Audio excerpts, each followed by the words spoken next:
Welcome back. We were just we have so much to talk about with our dear friend Philip Ittner, who is live in Lviv. Say that 10 times fast. Follow him at Philip Ittner on Twitter. That's one L and two T's.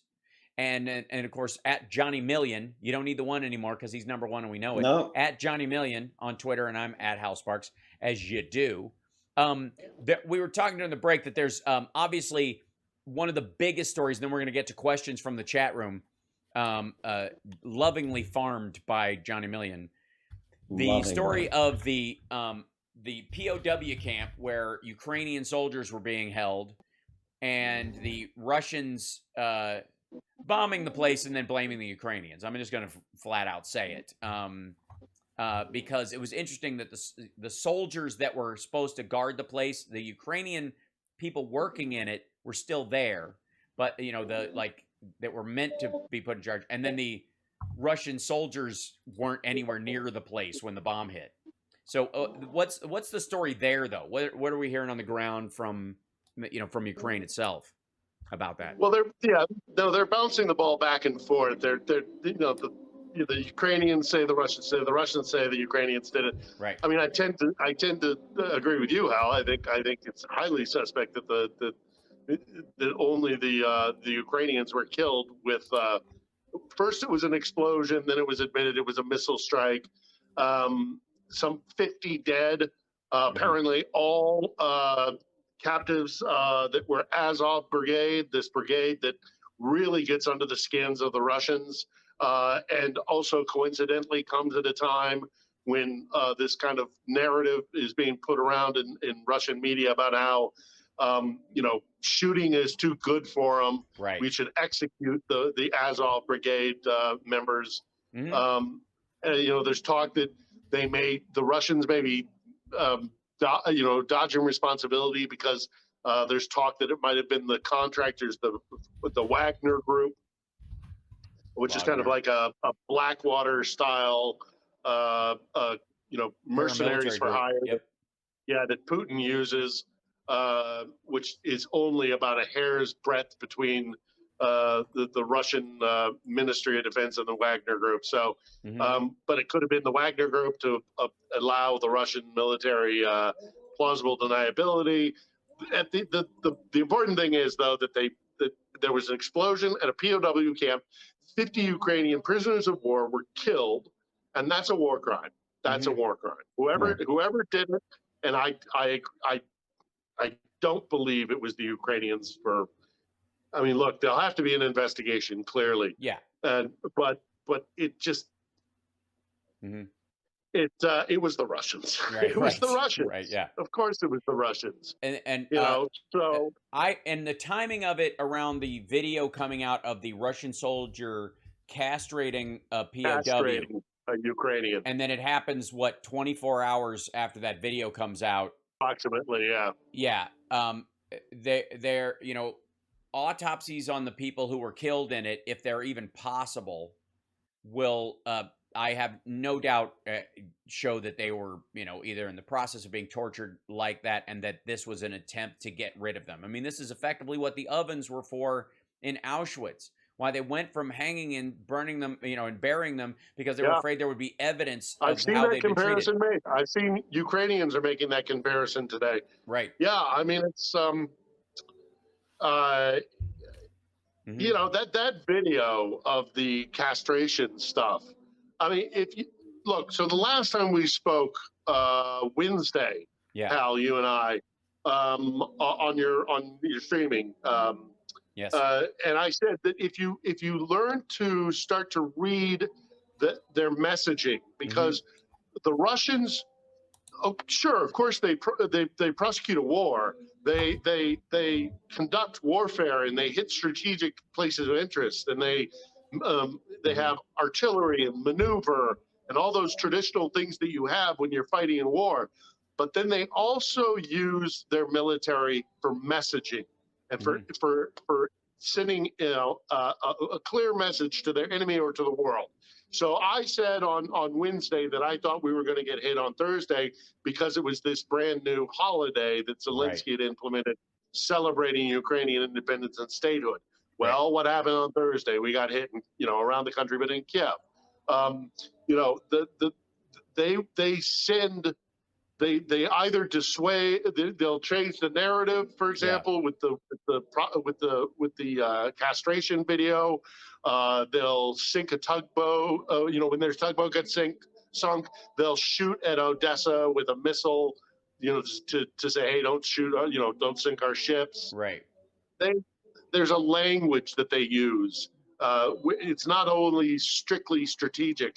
They'll kill people to send a message and say, this is what'll happen if you do X, we'll do Y. Right. Yeah.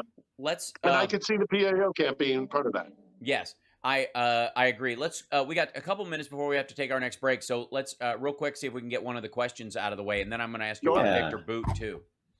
All right, so Ed's 3D Tech is asking, are the U.S. made tanks coming next to Ukraine?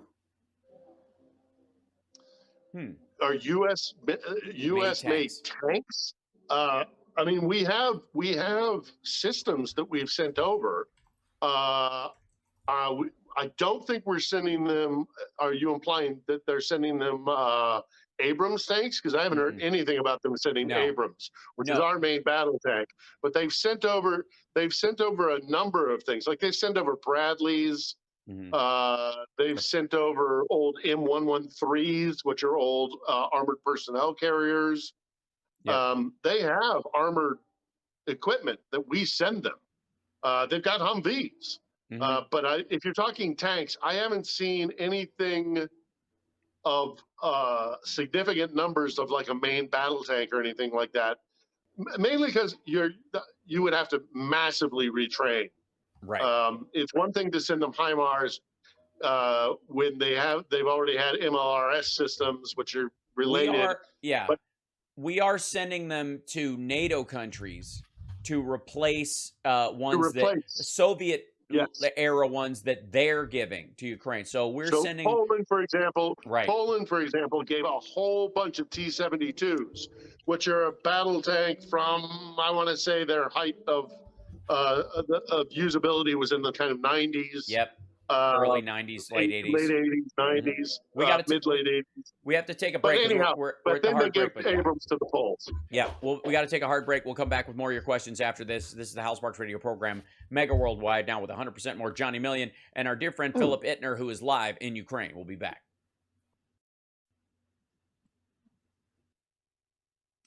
Welcome back to the show. With us is Philip Ittner. Johnny Million is in Chicago looking at the questions put out there by the chat, and we're going to address some of those. Don't forget to like and subscribe on infotainmentwars.com, which is the YouTube channel. That helps us out a lot, boosts us in the algorithm, helps us get our message out, all that stuff that I'm supposed to say as a professional streamer. All right, now let's get back to the other questions. Johnny, what do you have? Yeah, we got one from Connie Kelly. She's asking, are Ukraine's pledges not to fire into Russia coming back to hamper Ukraine's putting down the war? Well, no, they said they wouldn't fire into Russia using the HIMARS. They didn't say they wouldn't fire into Russia full stop. Right. So that I don't think it's going to hamper them not using the HIMARS because they made a promise to the United States, and that is one thing that they're smart enough to, not like it's any big surprise. They know exactly the limitations that the agreement that they made with the U.S. has imposed upon them, and they're fine with it. There's more than one way for them to attack into Russia proper if they need to. Without having to resort to the HIMARS, because if we supplied Ukrainians with HIMARS and the HIMARS was shot into Russia, that would be very escalatory, and the Russians have said as much, and the Ukrainians know it perfectly well. Look, they've got Scuds, or they have the equivalent of a Scud. They've got helicopters that can clearly penetrate Russian airspace. Yeah, they have many ways of attacking into Russia proper. Real quick, some of the missile strikes that have come into the country have come from Belarus, and I have to confess that I am slightly shocked that that's still happening. It's not surprising that the Russians are using it as a staging point, to enter, but the fact that they're firing missiles from Belarus does seem like they're, stacking provocations, because there's at least the illusion that Belarus is its own country, within the rest of the world, sort of. That just seems I like mean, the one thing I'll say about that is that it's probably the only thing that Lukashenko can do to appease Putin without committing actual ground forces, which would be disastrous for him, because then he would become vulnerable at home, because he knows very well that his people hate him. So he can let the Russians lob a few missiles from his territory, but anything more than that, and he gets in trouble. Right. Okay, let's grab another question, Johnny Million. Yeah, from Betsy Milbach. She's asking, are they discussing the Brittany Griner prisoner swap on Channel 1? On Channel 1 they are. In Russia, I'm sure. In Ukraine, the Ukrainians are aware of it, but they've got bigger things to deal with, and it's not really their concern, frankly. But yeah, on Channel 1 in Russia, yeah, they're absolutely talking about it, and I'm sure with a certain amount of glee, because in some ways it is they set the narrative, and we in order to get our people back, we agreed to let go of a very, very bad man. And we've discussed this in the past. What's his first name? I am torn about it, because I have been studying Viktor Bout and he is an arms dealer. He is an awful person. He is the cause of a lot of suffering around the globe, directly by supplying weapons and instigating wars, and giving weapons to very unscrupulous people. He's a bad guy, and he deserves to be in prison. And yet, at the same time, I feel so deeply for Wayland, the Marine, and for Brittany, that I want to see them both. And there's a teacher as well. There's another American who we aren't discussing as much, but I want to see them come home. Yep. So I'm torn. I really am torn. But ultimately, if this is the deal that's struck, then okay. I just hope it doesn't. I hope it doesn't lead to more Americans being taken, because they can then think that they can force our hand and get other people released. That's like, what about these Russians? What about these Russians? These KGB guys that were just nabbed in Florida. Right. Now, the next time an American travels to Russia, which I do not advise any American to do, myself included, right? And they get, nabbed on some baloney pretext, so that they can get their KGB guys out of Florida and sent home. I mean, the precedent has been set. That's why I'm uncomfortable with the Viktor Bout exchange. But I also want our people to come home, and I feel very badly for them. So.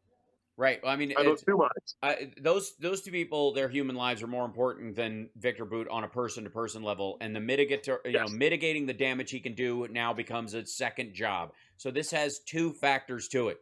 I wouldn't want to have that conversation with somebody whose family was decimated by weapons that Bout sold. Unless you're winking and nodding and saying, "Look, he's going to be sent back next time. We're not capturing him." That's the other conversation that they're ultimately having, because he's the next time you see him, he's not going to show up in a war zone. He's not going to show up in a peacefully walking the streets in Berlin. He's going to be in a war zone if he's anywhere. If he ever leaves Russia again. No, Bout will never leave Russia again. Yeah.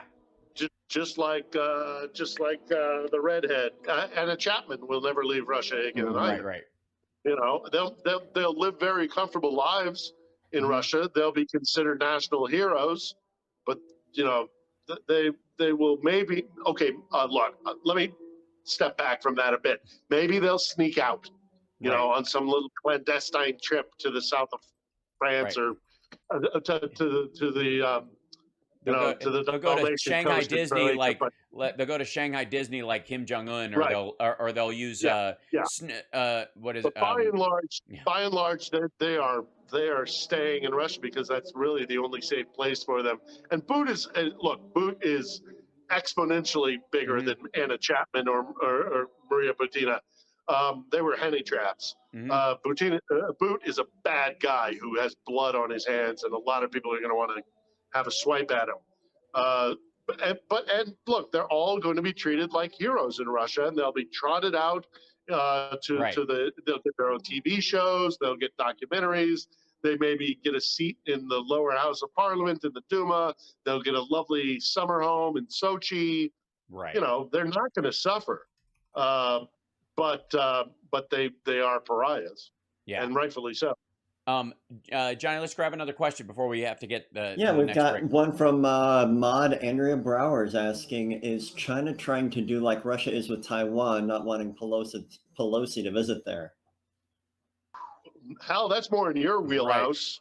Right. Yeah, I think it's a lot of bluster. I think the problem is she needs this to bolster his credentials, because zero COVID and a bunch of other problems have really put him on shaky ground going into the fall, where he had a lock on this stuff, on control of China. They now have tanks in the streets pushing back on bank protesters in Hunan province. There are many Tiananmen squares going on all over the country. They are facing an internal economic collapse that looks that makes 2008 in terms of what it did to the United States look like a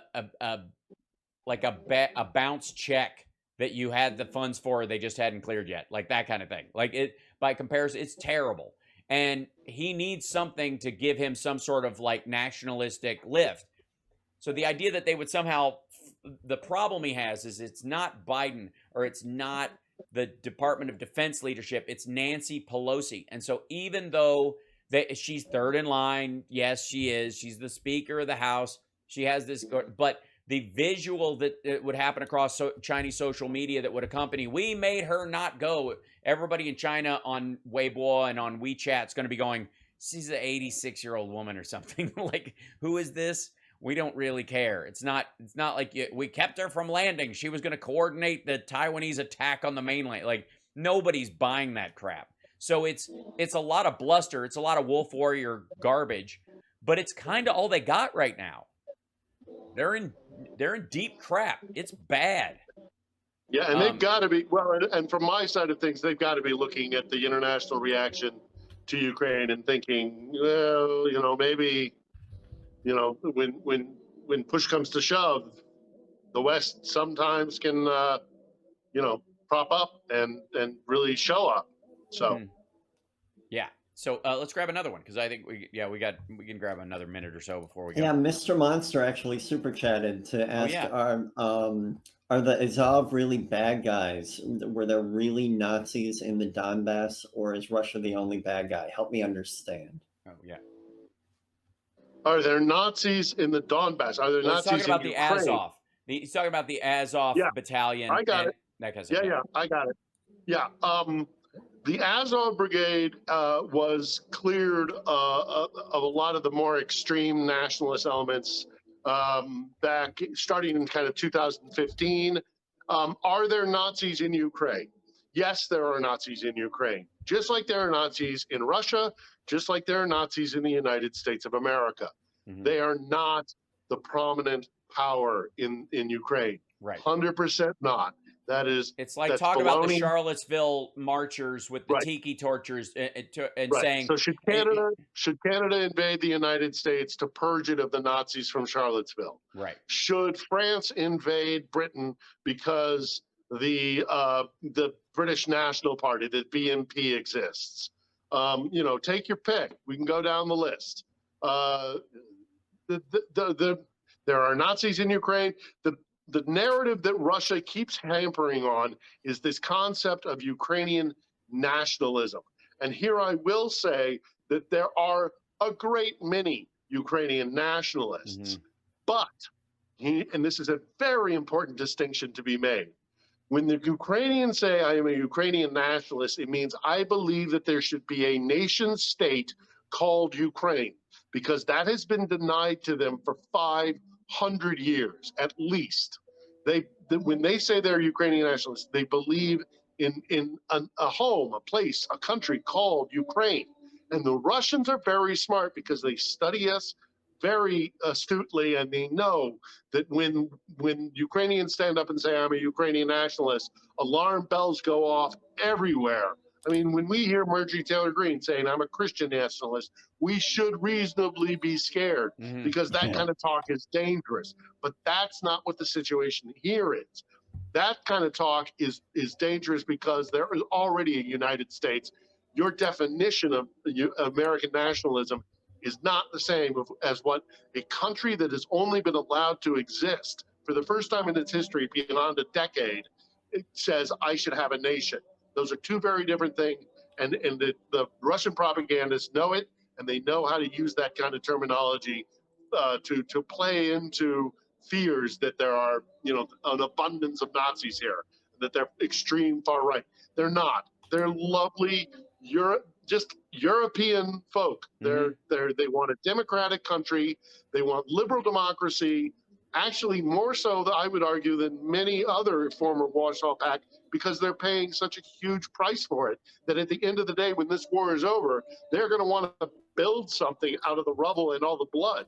So they are really strong believers and proponents in building a liberal democratic country in this land called Ukraine. So if that clears it up for you, I can go on for a lot more about that. I mean, the essence, we got to take a break. When we come back, we'll have the happy ending. That's it for questions right now. Okay, great. Nazis do not run Ukraine. Yeah, no, not by any stretch of the imagination. And P.S., I'll tell you one of the most ironic aspects of this story when we come back. It's the Hal Sparks Radio program, Mega Worldwide. On our way out of the last segment, in regards to our question about the Azov Battalion and the denazification and all that kind of story, there was a story that came out about 2 weeks ago. And I'm sure you know about this as well, Philip, that Russia has ordered this Jewish agency that's set up that's for the repatriation of Russian Jews who want to live in Israel or have dual citizenship or go back and forth. It has shut it down because they are afraid that Israel is insufficiently loyal, I suppose, to Russia or something, or is siding with Ukraine in this situation, and therefore that organization can't be trusted. So Jews that want to leave the country to go to Israel can't right now. And I don't know why anybody would want to come in other than to see relatives. Look, in normal circumstances, you go to Kiev or you go to some of the other cities around, Lviv not so much, but you go to other cities, in particular Odessa and Kiev, you will see huge tours.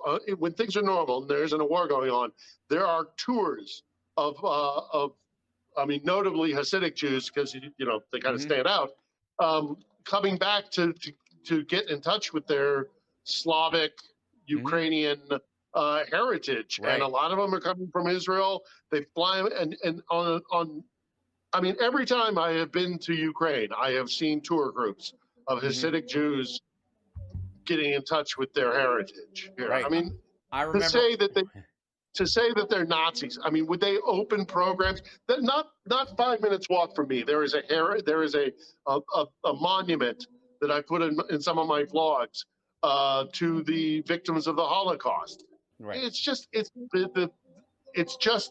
It's Russian propaganda at the end of the day. That's all it is, and it's meant to mute support for Ukraine. Dissuade people from supporting Ukraine. That's right. By the way, like and subscribe, give a thumbs up, support the show if you can. We're in our last segment here in general, and I don't know if any other questions have come up, but I do have. Yeah, we got a couple more. Okay, hold on a quick second before. Let's get another question, but before we do, just so we don't do it at the last minute, I want to say to all of your listeners who are listening in Chicago and further abroad, and folks that are watching the stream and everything, I want to say I very much have appreciated your support over these last 5 months. It's meant an awful lot to me to have the ability to try and bring a little bit of sense to the madness of this war, and to share with you my love for this country and why it is we need to support this country as strongly as we possibly can, because it's a wonderful place. And I felt that support, and I felt the the interest and the curiosity. So it's been a privilege. This is not me signing off. This is me saying, I'll see you in a few weeks, but I'll take the opportunity to say thank you to everybody and keep supporting Ukraine. And even while I'm away, just know that this fight is a good fight. Yeah. And we need to be on the side of the Ukrainians, because what they're fighting for is the same thing that our founding forefathers fought for in 1776. Mm-hmm. There you go. Excellent. I agree. Kudos. And of course, Johnny Million, get to the question. So we've got about 6 minutes. So Les is smilingly trying, asks, I was going to come to Kiev in March of 23, but friends and family are trying to talk me out of it because they think it'll be too business. Not sure what that means, but March of 23, I would say, let's see what happens. Let's see what happens, say, going into November. Yeah, don't book your flights till Christmas. Don't book your flights quite yet. But, look, it might get to a point where even if there is fighting going on in the east, that Kiev might be manageable. But I would hold off on booking your tickets quite yet. However, having said that, when the first moment it is a viable thing to do, I strongly recommend coming to this country, whether it's Kiev or Lviv or Odessa or any number of different spots around this country. These people are friendly. They love Americans. They are so grateful for the support that we've been giving them. They're trying to build something here. Not to go into a history lesson, but they tried democracy here in the decades leading up to the American Revolution, and they were crushed because they're a colony on a European continent where their empires are right next door, as opposed to divided by an ocean. It's long overdue that this place is a republic and a democratic country, and we should do everything we can to support it. So come to Ukraine as soon as you can. You'll have a great time. It's a wonderful place. Winters are a little on the tough side, but come in spring or summer and you'll absolutely love it. Get yourself some pickles, get yourself some vodka, get yourself some pig fat, walk through the forests, swim in the lakes. It's always about pig fat in the ocean. It's all good. It's all good. What do you mean? What is it about pig fat that isn't with you, Johnny Million? I think that's the real question. What have you got against projecting? pig fat? Allow me to project. I'm learning everything I have from Matt Gaetz. Right. Okay. Cool. It's a strategy that works, however, temporarily. It's working really well for him. Yeah, it's got width but not depth. Let's. Do we have another question? Or we? Yeah, we've got one. It's kind of a general question that we've covered a bit, but Tim Farrell is asking, what do we know about the sanctions effect on Russia currently? Ooh, yeah, they're getting worse. It is getting worse. It's continuing to go worse. They're smirking a little bit because they think that that Europe, as it goes into fall and winter, is going to be fighting amongst itself and maybe breaking their own sanctions because they'll be so desperate for oil and gas. I think they're going to be sorely wrong about that. I think the Europeans are going to stick by their guns far more than we could have imagined. But their economy is not doing well. And the longer this goes on, the worse it's going to get. And it is affecting your average everyday Russian, for better or worse. And ultimately, maybe it has to, because at some point, Putin's got to go. Also, real quick, there is a couple of Russian vloggers that I watch to kind of get a barometer of where they are. I've been watching them since the beginning of this. And a lot of them are like, will the sanctions, I'm going to the grocery and I'm going to buy what I bought a month ago and I'll buy what I bought a month before that and stuff. And there was this one guy who's one of these vloggers who goes, can you survive for US $2 a day in these different countries? And he's in Russia. He's originally Russian. And he used to be able to. And now he literally, like, he used to get a full day's food for about $2. You cooked it yourself, but like noodles and one thing of protein and a bag of salad and some beverages, and it's about $2 US. Now he was able to, in his most recent one, get a green drink that was $1 that tasted like Drek, he said, and a candy bar. That was his meal for the day. Yep.